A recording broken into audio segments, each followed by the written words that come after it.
Hello and happy Tuesday. Meteorologist Sean Macaday here. We are tracking snow later today after temperatures warm up above freezing, melting some more snow. Clear skies this morning with ice isn't lasting too long. A couple of icy spots quickly melt after lunchtime, and then we could add some more snow on top. You can see it's just kind of at first that snow could be a little bit more intense and then kind of sputters out by tomorrow morning. Look, it'll start probably 5 to 7 p.m. in North Iowa, a little bit closer like 6 to 8 p.m. in southern Minnesota. Then it just kind of continues in southern Minnesota. It won't last as long in North Iowa. Just let me show you right here. So here we are, 4 p.m. This is this afternoon. We start with sunny skies, then it becomes cloudy. It'll become cloudy in about 2 to 3 hours for the most part. And then we're in the mid-30s. Warm day, right? It's even 40. Look at that in Charles City. But then the snow's starting to move in out of the west-southwest. It starts in North Iowa, sometime between 5 to 7. And even then, in some parts of North Iowa, it's still scattered, so it's not going to begin everywhere at the same time. Southern Minnesota, a bit more like 6 to 8 p.m. Then, as we shift into after midnight, the snow, wherever across the area, will last for 2 or 3 hours.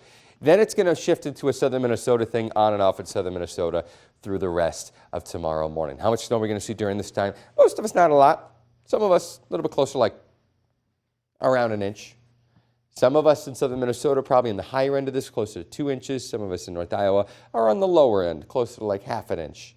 And in southern Minnesota, I will say, if you get unlucky enough, you just get all the snow chances kind of stacking up back to back, then you could be getting close to 3.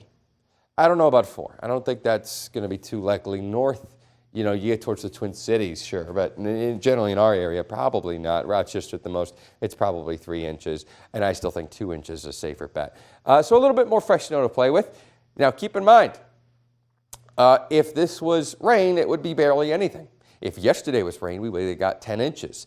That really added a lot of moisture to our winter season so far. It set the new record. Actually, for the wettest meteorological winter, that's December, January, February, the wettest meteorological winter on record.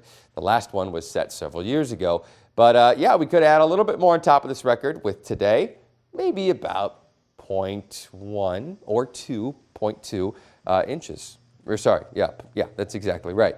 Because we're getting snow, which is not the same as rain. It's much, much less in terms of moisture content. Tomorrow, we have some snowflakes early in the day, fade to clouds. Thursday, Friday are great days, I'll say, for winter fun because there's going to be fresh snow on the ground, especially in southern Minnesota, and it'll be below freezing before we melt some more snow with above freezing temps this weekend.